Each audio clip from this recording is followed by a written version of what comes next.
Muito bem, nós estamos aqui com o pastor José Elson.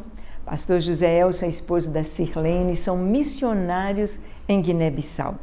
Gente, nós não sabíamos que já tínhamos Torre dos Gideões em Guiné-Bissau.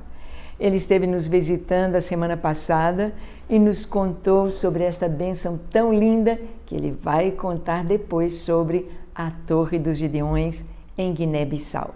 Guiné-Bissau é esse país que fica bem na pontinha aqui, ó, já para o Oceano Atlântico, bem ao norte ali do Brasil, não é?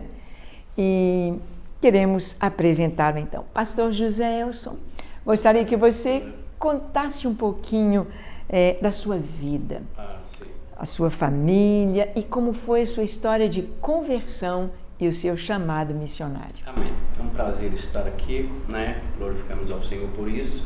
E poder falar daquilo que o Senhor nos convocou, né, como igreja, como representantes da igreja nas nações, principalmente em Guiné-Bissau, né?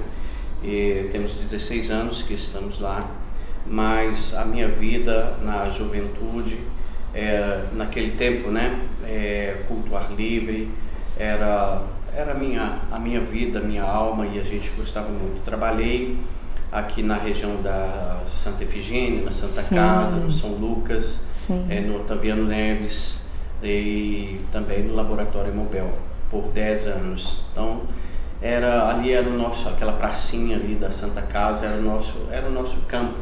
Tive a oportunidade de ajudar vários mendigos, ninguém sabia, era uma coisa, um meu devocional no horário do almoço. Isso perdurou por anos. Também na congregação que nós congregávamos, lá era o nosso cantinho. Nem sabia ainda o que era missionário, o que era, né? Esse trabalho tão lindo do Senhor nas nações, né? Da obra missionária. Mas sempre aquele fervor da evangelização foi crescendo, e quando nós resolvemos então nos casar, né? Eu e a Sirlene, oramos por isso. E o nosso namoro era na igreja, fazendo ali o sopão aos sábados com os jovens, evangelizando, na periferia ali do Vila Pinho, onde nós morávamos, no Olaria, no bairro Olaria também. Então você nasceu num lar cristão? Sua família já era cristã? Não, na verdade eu era ainda criança, né? Sim. 7, 8 anos quando meu pai se converteu. Né? Então,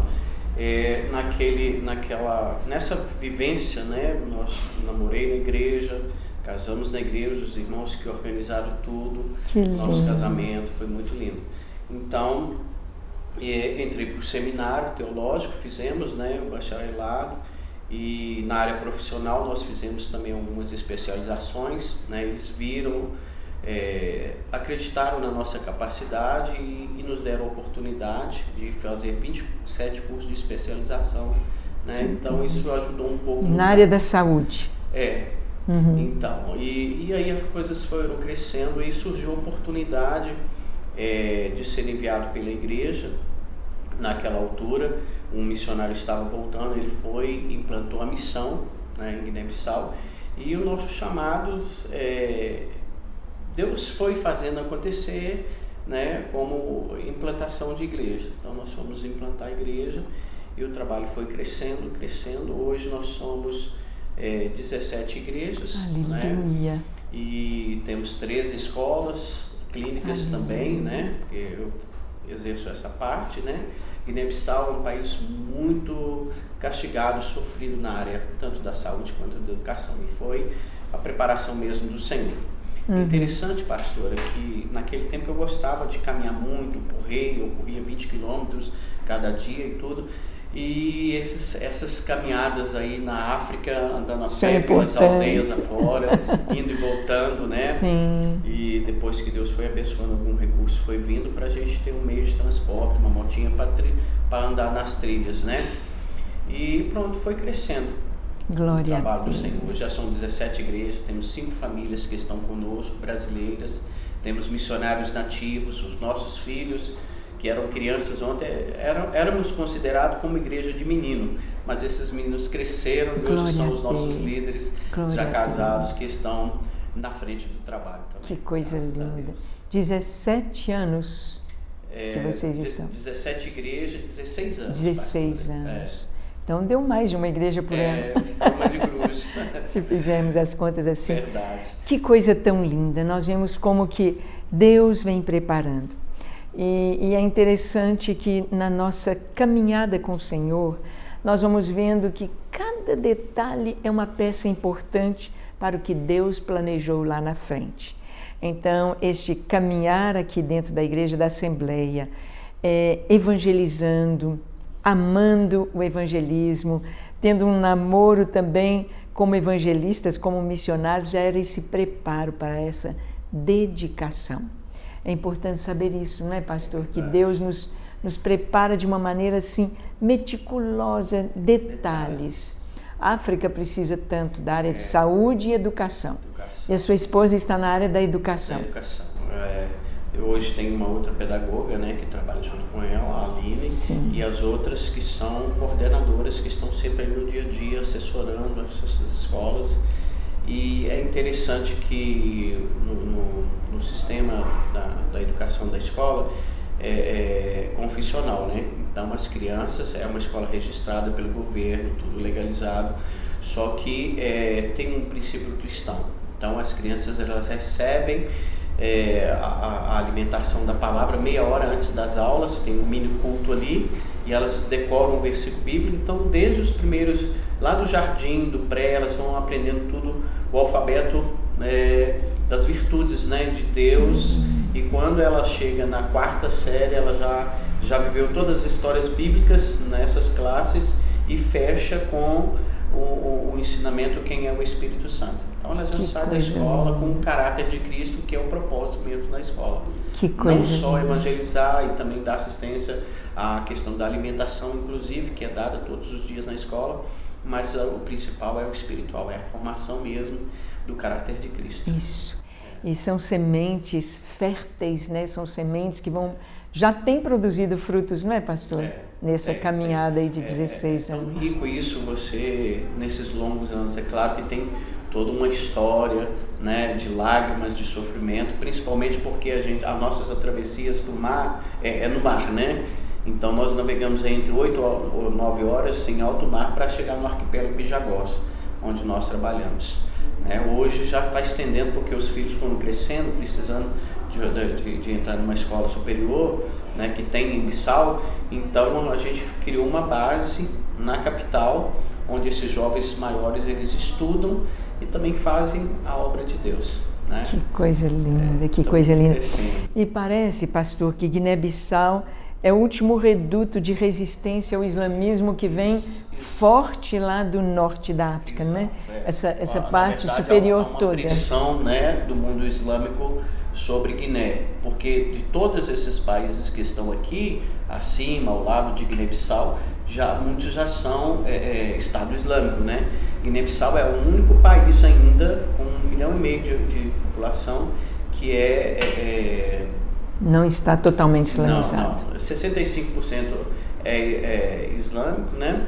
Mas assim, é o único país laico nessa costa da África ainda. E nós estamos lá, uma gota no oceano, mas buscando a diferença. E que pode irradiar, não é, pastor? Com certeza. Então vemos como que ali em Guiné-Bissau, sendo um território fértil da palavra de Deus, pode se tornar uma igreja missionária para alcançar esse norte da África, né? Os irmãos ali aprendendo as línguas, os dialetos. Aqui no norte mais é francês que falam. Francês, o inglês também. O inglês também, né? Ali em Conakry e outros países. Mas Guiné-Bissau, a língua oficial é o português, né? Mas a língua falada mesmo é o crioulo, que é uma língua comercial no país. Nos mais são os dialetos, são 32 dialetos diferentes, cada um com o seu costume, cultura e a língua, né? Nativa. E quando foram colonizados pelos portugueses, trouxeram o catolicismo também? A igreja católica lá é forte ou como é? Não, né? Não muito. O mais forte lá mesmo é o animismo, né? Animismo. Muito forte. Das etnias. Das etnias. Cada um é mais agressivo do que o outro. E eu acho que por isso tantas dificuldades, tanta tanta maldição, né? Muito sangue derramado sobre a terra. E é muito importante, pastor, que a igreja possa semear a palavra, possa evangelizar, discipular e formar os discípulos, formar os que vão ser enviados, os apóstolos, ou seja, os missionários, enviar, porque algo que a gente tem visto na África, em outras nações da África, não sei como é em Guiné-Bissau, mas a gente tem visto uma igreja muito sincrética. As pessoas recebem a Cristo, mas ainda continuam acreditando no feiticeiro, continuam ainda... É bem lento, né? Bem lento. E por isso trabalhar com as crianças. Sim. É um campo fértil, né? A gente já, como já dissemos, vemos o resultado disso. E realmente é investir nesse ministério infantil, né? Porque amanhã serão homens com essa estrutura diferenciada, né? Nós acreditamos muito que nessa nova geração que Deus está levantando, né, em Guiné-Bissau especificamente, para as nações, porque uma das coisas que nós trabalhamos é a questão da família, é a questão deles viverem essa dimensão na obra missionária, sendo igreja, cumprindo o ID, né? Isso eles já vivem. Nós temos um filho humano que ele desbravou um lugar e ele fundou praticamente a igreja, claro, com a nossa caminhada junto, mas assim, a gente vê eles caminhando e tendo esse amor às almas, muito rico, muito rico. É o que o apóstolo Paulo fala a Timóteo, né, na sua segunda carta lá, capítulo 2, ele diz: Timóteo, isso que eu passei para você, ensina para homens fiéis e idôneos que vão passar para outros, né? Então é segunda, terceira, a quarta geração para firmar estes conceitos. E nós sabemos que esta é a vontade de Deus. E o Evangelho na África, exceto a Etiópia, que a Etiópia já nos tempos bíblicos, né? Lá em Atos dos Apóstolos, o Filipe já pregou para, não é, um etíope, mas a maioria das nações da África, o Evangelho é recente, não é? A pregação do Evangelho mesmo, a igreja, vamos dizer, protestante, né? Cristã mesmo, é nova, não é, pastor? No arquipélago Bijagós, pelo menos, a gente teve muitas experiências nesse processo de entrar com o Evangelho, implantação de igreja, através dos primeiros socorros, através da escola, e a gente deparou com pessoas que não tinham convivência, não tinham nenhum conhecimento sobre a realidade cristã, né? Então porque foi gerações vivendo só aquilo ali, né? O animismo, né? Então quando a igreja chega, hoje não, porque uma ilha passa informação para outra, então esse evangelho, antes da gente chegar, ele chega primeiro, né? Então a ilha de Uno, a ilha de Formosa, hoje já tem, a igreja já tem uma identidade, mas nas outras ilhas que ainda não foram alcançadas, já chegou a informação, né? As notícias correm, né? Então... Você tem para nos contar, pastor, alguma história interessante nessa evangelização aí, milagres, coisas acontecendo aí que marcaram a sua vida e marcaram a igreja ali? Verdade, há muitos, pastora. Há 2 ou 3 que é bom frisá-los, porque no início nós tínhamos muita resistência por causa do aprendizado da língua, dos costumes, da cultura, então a gente foi aprendendo do dia a dia. O próprio Gustavo, sendo criança, foi ensinando pra gente dentro de casa, né? Então eu acho assim que toda formação, toda a experiência em termos missiológicos não substitui o aprendizado dia a dia no campo, né? Sim. Então nisso aí aconteceu que morreu uma pessoa, lá tem muita cobra, né? E às vezes eles sobem na palmeira, caem, né? E então houve um senhor, um jovem, né, mais velho, ele caiu da palmeira porque uma cobra picou ele lá no alto da palmeira. Ele caiu e morreu, né? Por causa dos ferimentos e também por causa da picada, né?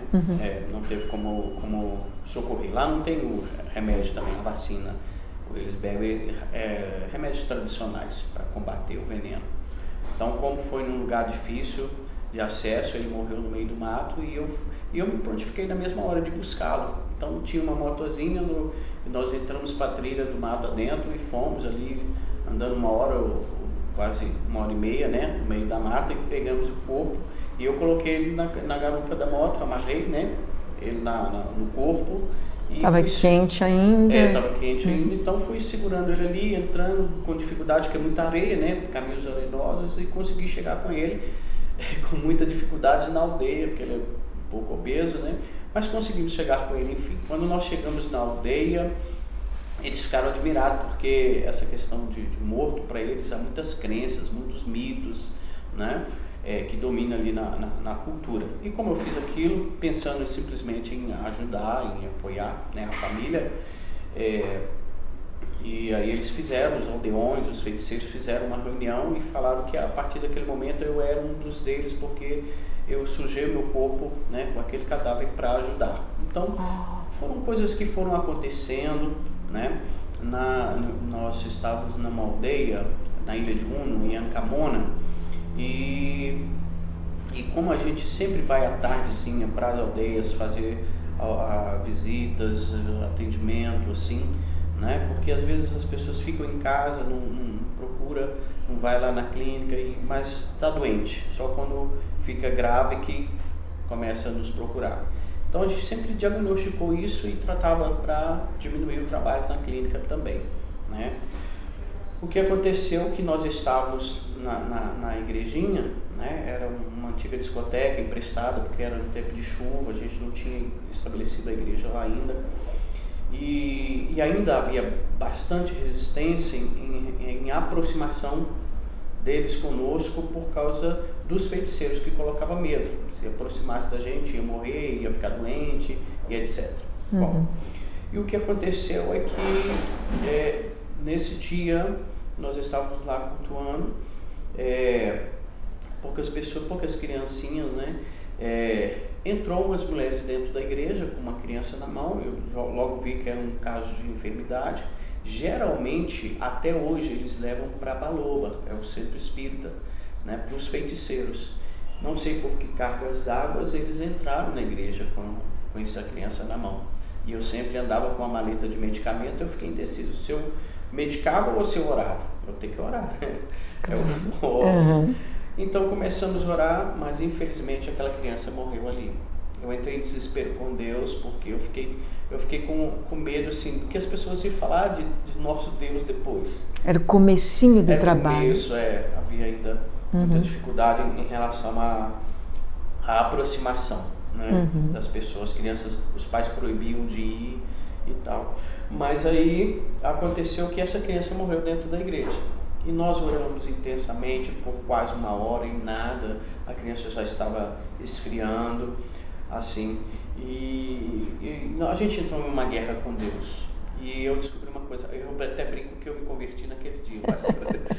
Foi muito forte. Muito forte, porque Deus começa a usar a gente na intensidade que Ele quer quando a gente se esvazia mesmo de tudo. E quando você chega no zero, Ele vem e mostra que Ele é Deus, mesmo ontem, hoje e sempre. E aí, quando nós já estávamos bem desgastados ali pelo tempo de oração, eu coloquei a mão no pulso dessa criança e senti foi uma bombadinha só, um toque só e parou. Mas não precisou mais nada, Deus querendo falar comigo, meu filho, estou com você. Voltou todo o ânimo, toda a força, a vontade de orar mais intenso. E eu coloquei também as pessoas para orar e falei para eles, gritem por Deus, Tessama Nindo é Deus, né? Chame por Deus, né?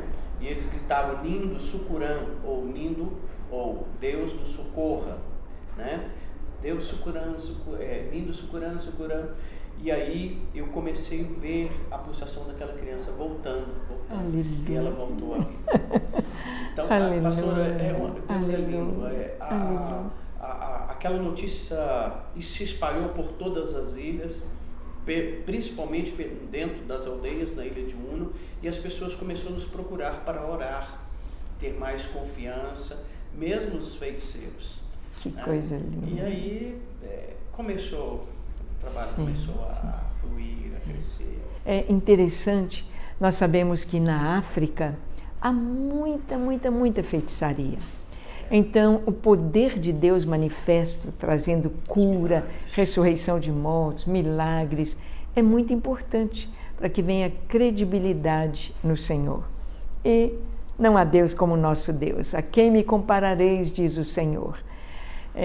Eu acho interessante que, por exemplo, Reinhard Bonk esteve na África e ali na Nigéria, fazendo cruzadas e muitos milagres, ressurreição de mortos.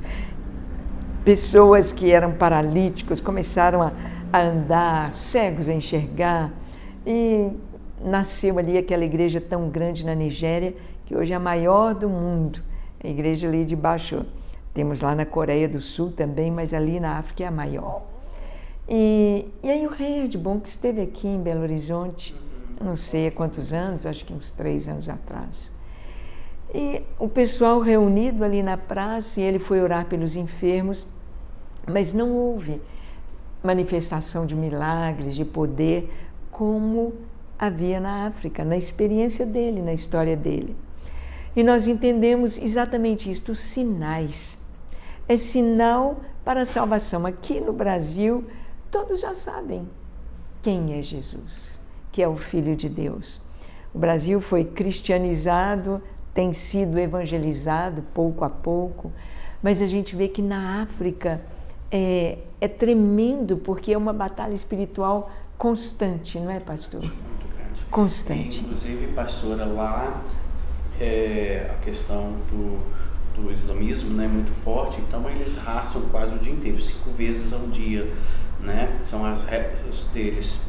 E os animistas também, os feiticeiros, não param, não tem cerimônia todo o tempo, estão no mato, os tambores tocando, então a igreja não pode parar. Então nós trabalhamos assim quase 24 horas, né? Porque as madrugadas às vezes chegam doentes, você tem que atender, e o dia também. Então, e falando agora da torre de oração também, sim, né? Que sim. é uma coisa que veio como um bálsamo do Senhor para nos ensinar. Amém. Fale um pouquinho, pastor, quando você me disse que a torre já está lá há 8 anos. 5 anos. 5 anos, 5 anos. 8 é 8 igrejas, aí eu misturo os números. Há 5 anos. Conta pra gente como tem sido, quem levou a torre e como tem sido para vocês lá, pastor. Pois é, pastor. Quando a gente vem ao Brasil, a gente está sempre analisando, vendo, né? Porque a gente vai em várias igrejas, então a gente vai aprendendo, né? E a gente leva isso. E os nossos missionários também, quando vêm, eles levam alguma coisa nova. Então, quando o pastor Adenoélio, que é do Rio de Janeiro, de São Fidélis, ele é de uma comunidade evangélica, né, batista, já está conosco há 8 anos, pastor Adê, e aí, quando o pastor Adê voltou, ele levou isso para a nossa reunião de pastores, olha, isso e tal, eu achei muito legal, e trouxe. Aí eu falei, nossa, de Deus isso aí, como é que é isso? Aí ele ensinou que tem que tirar o chinelo, deixar do lado de fora e tal, a gente, né, que é o quartinho da igreja, então começou na cidade, né, na igreja Bantula, e colocamos por experiência humana para ver como ia funcionar, a gente estava ali assessorando e tudo, mas foi assim um começo, a gente fez as pranchetas de pedido, tudo direitinho, né, e foi. E como deu certo, e a gente começou a ver algumas coisas que saíram lá dessa torre como resposta de oração, nós levamos para as ilhas também, para a Ilha de Uno, Formosa, e agora a gente quer colocar um quartinho em todas as igrejas. Amém. Já tem 4 igrejas que tem a torre. Que lindo. E vamos... E agora aconteceu isso, né? Esse milagre da gente ver que existe toda uma estrutura, sim, né? Sim. É muito lindo. E estamos aqui hoje. Essa cobertura, aleluia, essa cobertura. Aleluia. É isso, nós estamos aqui no Brasil e Deus, é Deus que trabalha, é Deus que faz. Nós descobrimos isto, que somos apenas instrumentos nas mãos do Senhor. Eu me lembro, pastor, eu tive uma experiência muito forte com Deus, quando eu tinha poucos anos de casada, aqui na igreja da Lagoinha, na mocidade, tinha o presidente da mocidade, né, da rede dos jovens, e eles, uma jovem me pediu, falou: Ângela, eu gostaria que você ministrasse no aniversário da minha irmã. Nós vamos fazer um culto na nossa casa e eu queria que você ministrasse neste culto. E conversei com meu esposo, o Paulo, falou: não, Ângela, pode ir sim, pode aceitar, pode ir. Era um sábado. E aceitei. E então orei por aquele culto e pedi a Deus, falei: Senhor, o que o Senhor quer que eu fale? Porque a menina disse: olha, a minha família, ninguém ainda é crente, só eu e minha irmã. Então nós queremos um culto de aniversário, mas um culto evangelístico. E eu orei ao Senhor e Deus me deu um título, um tema para aquele culto, o texto bíblico, e eu fiz o esboçozinho da mensagem e colocando 2 ilustrações clássicas que a gente está acostumado a contar nos cultos ao ar livre, e pus aquilo no papelzinho dentro da minha Bíblia e fomos para o culto. Eu e os 2 filhos menores, né, a Suzy e o Sérgio, e eu atrasei porque ela era longe, eu não conhecia bem o bairro, e até achar aquela casa à noite. Quando eu cheguei, eu estranhei porque eu ouvi cantando os corinhos, né? Falava corinho antigamente. Eu ouvi os corinhos cantando. Falei: já começou o culto? Começou antes de eu chegar? E a menina estava na porta me esperando. E ela no portão falou: ai, Ângela, estou com uma vergonha de você. Eu falei: uai, vergonha por quê? Ela disse: porque eu te convidei para você pregar, mas a minha irmã convidou o presidente da mocidade, o Zezinho. E ele já veio e ele acha que é ele que vai pregar e ele já começou o culto. Eu falei: não tem nada de vergonha, é Deus que está dirigindo esse culto, então é o Senhor que vai falar. Se ele me ver, porque eu era conselheira dos jovens, né? E se ele me passar a palavra, eu prego. Mas se ele não passar a palavra, não preocupe, Deus vai falar. E aí cantamos lá, e aí ele tomou a palavra. E ele disse assim: olha, quando eu vinha para esse culto, eu orei a Deus pedindo a mensagem. E Deus fez uma coisa que antes eu não tinha. Deus me deu o título para essa mensagem. E o título era o mesmo título que Deus me deu. E nós vamos abrir a Bíblia no mesmo texto que Deus me deu. E você acredita, pastor, que ele contou as 2 ilustrações que estavam no meu papelzinho? Ah, eu chorava, eu olhava aquele papelzinho. Terminou o culto, várias pessoas receberam Jesus. Depois do culto eu cheguei para ele e falei: Zezinho, olha esse papel aqui. Ele falou: uai, Ângela, você está copiando as minhas mensagens? Está anotando? Eu falei: não, Deus me deu isto para esta noite, para pregar aqui hoje. Ele falou: não acredito, não. Depois disso, pastor, quem somos nós? É verdade, é Ele. É Ele, por Ele, para Ele. Ele é o Senhor. Então é maravilhoso a gente ver assim que Deus... Então o Senhor já, antes de nós levarmos, antes de nós irmos ali em Guiné-Bissau, Deus já amava essa terra, Deus já via a necessidade e como é importante essa cobertura, não é, pastor? Pastor, a gente não sabia dessa cobertura, porque muitas bênçãos nós já recebemos, muitas das vezes nós tivemos que trocar de planilha, são 3 planilhas, porque o mais bonito disso tudo é que eles estão crescendo, vendo os resultados, vendo orações respondidas na torre, a gente tem que trocar essas planilhas, né? E eles fazem parte disso como intercessores, né? Aqueles que estão lá intercedendo mesmo. Então é muito rico, né? Não sabíamos da dimensão dessa cobertura. Verdade. E não sabíamos que eles iam crescer tanto também. Nós também estamos crescendo. É verdade, é verdade. É algo que nós descobrimos. O Paulo, não sei se ele contou como começou o ministério, mas algo que nós descobrimos é que no início algumas pessoas diziam assim: mas torre de oração é bom com muita gente orando, é bom todo mundo junto. E eu pensava: Senhor, por que o Senhor disse que era individual, para ir um após o outro, cada um durante 1 hora? E Deus nos falou que Ele nos chamou para preparar a igreja para a vinda de Jesus.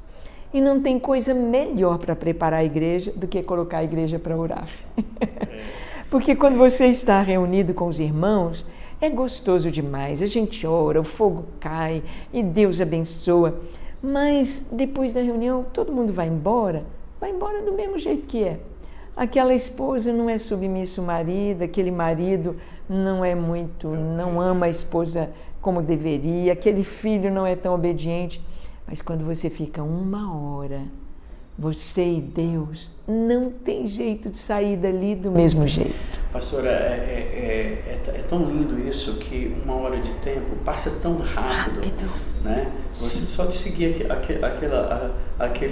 os propósitos de oração, os alvos. Uma hora voa e aí o outro já está na porta esperando. Sim, muito lindo. É verdade. Lá na ilha de Uno, o pastor Silas, parece que ele fazia no último horário, parece que 1 hora da manhã, né? Olha que lindo.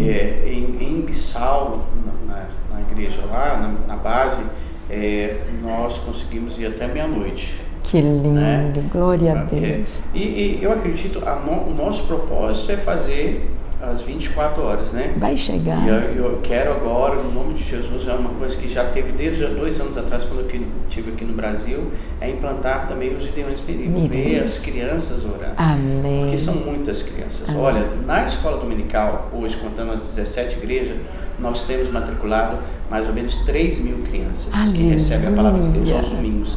Outros são filhos de muçulmanos, às vezes vai para poder, né, se alimentar.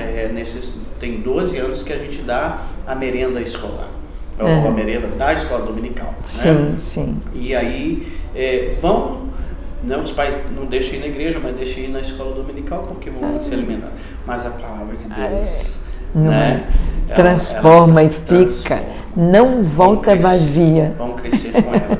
E eu creio que Deus, na realidade deles, né, um dia vão também ter a decisão. Esse é o caminho. Amém. Podemos ter certeza. A gente tem tanta coisa para conversar e ver. E o que nós somos é apenas testemunhas do que Deus está fazendo.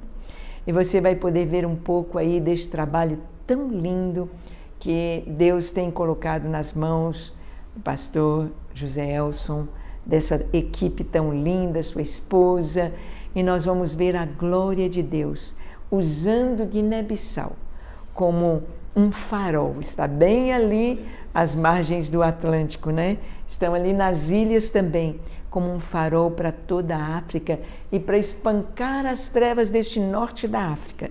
Nós temos a certeza disso. É tempo de orar, é tempo de buscar o Senhor, é tempo de se deixar ser usado por Ele, para que o Evangelho chegue até os confins da terra. E nós podemos ir a qualquer lugar do mundo com a nossa oração, não é, pastor? Com certeza. Amém. Pastor, nós estamos terminando a nossa entrevista. Eu gostaria que você deixasse uma palavra para os pastores que estão nos assistindo, ou jovens que têm um chamado missionário, uma palavra de estímulo para missões. Amém? É uma alegria poder falar disso, pastora, porque nós estamos sentindo já, né, os últimos sinais da volta do Senhor. Sim. Mas enquanto é dia, é tempo de a gente se levantar e realmente vestir a camisa da igreja, que é cumprir esse objetivo da igreja, né? Então, nós queremos deixar esse desafio para você, pastor, líder, servo e serva de Deus que estão diante do trabalho, que nós possamos continuar guerreando. Amém. Eu sei que tem muitas pessoas que ao curso da vida, ou o curso da vida levou para uma outra direção, né? Mas Deus nos trouxe aqui nessa tarde, através, né, da pastora, através desse canal, para poder dizer a você que o livro dos heróis da fé ainda não foi selado. Aleluia. A Bíblia sim, mas ainda podemos fazer, ainda que seja uma gota no oceano como nós lá, mas fazer com excelência, fazer a diferença e realmente exercer, né, aquilo que o Senhor tem. Talvez você recebeu um dom, um talento, né, algo do Senhor, mas a motivação ou a vida te levou para um outro curso. Olha, para um pouco, Pare, porque Deus precisa de você. Talvez você fale, que trabalho lindo, como a pastora é uma mulher de Deus. Mas não, Deus tem isso para a sua vida, como igreja. Nós somos, muitas das vezes, templo, de uma forma geral, como nós falamos, né? Quando estamos juntos. Mas igreja, lá fora, brilhando. Seja um profeta de Deus na sua casa, para o seu pai, para a sua mãe, para os seus filhos. Né? Faça o exercício desse sacerdócio, né? Dentro do seu lar. Isso vai expandir na rua, para os amigos, os vizinhos. É tempo da igreja se levantar no meio de tanta coisa que está indo ao contrário. Até dessa pandemia, né, pastora? Mas vamos fazer o diferencial. Amém. Porque aqueles que, diz a Bíblia, que quando o Senhor vier e estiver fazendo assim, esses serão, né, aqueles que subirão para a glória. Amém. Nós esperamos um dia poder compartilhar isso muito mais, né, do que o Senhor tem feito, dos feitos do Senhor lá na glória. Mas tem coisas que Deus te vocacionou, você, onde ninguém pode chegar, talvez nem o seu pastor, mas Deus te colocou lá para você ser essa luz, esse sal, né? Receba esse momento como uma porta, um canal de Deus para a sua vida, para você fazer missões, fazer a obra do Senhor, ser espelho, né, tendo o caráter de Cristo. O pastor, né, Paulo falou sobre isso. Essa estrutura que flui, né, como um rio de água viva. Ah, pastor, já tem muito tempo. Ah, eu já sou velho. Não, mesmo na velhice darás frutos. E a Bíblia fala, esses frutos permanecerão. Os frutos dando os frutos. Gente, nessa pandemia eu tive a oportunidade, pastora, de estudar o Novo Testamento, versículo por versículo. Gente, nós temos 1 milhão de promessas, mais um oceano para mergulhar e fazer mais e melhor. Verdade. Na verdade, nós só estamos começando. Nós estamos orando para Jesus voltar agora.